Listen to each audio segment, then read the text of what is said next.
Here's some interesting news. Starting next month, a statue of former Vice President Dick Cheney is going to grace the U.S. Capitol. This is standard procedure based on a Senate tradition to honor former vice presidents with a statue. Cheney, of course, was vice president during George W. Bush's 2 presidential terms, left office in 2009 with a 13% approval rating.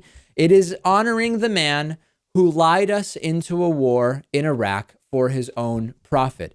I actually agree that there should be a monument of some kind to Dick Cheney, but not to honor him. Instead, it should remind us that he was the epitome of the corporatist profiteering warmonger that we should hope to never again have in power if it can be at all avoided.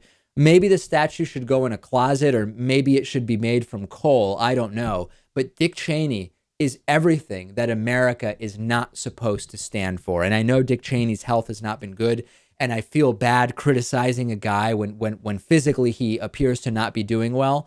And this is a criticism only of his actions as president.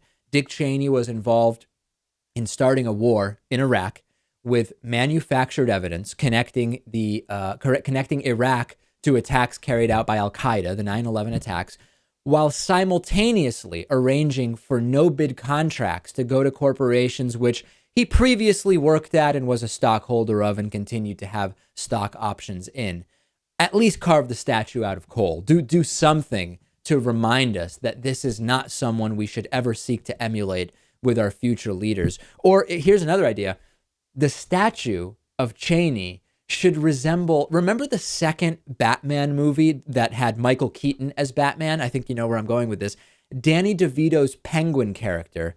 That is what the Cheney statue should resemble in order to remind us of the disaster that was Dick Cheney as vice president to George W. Bush.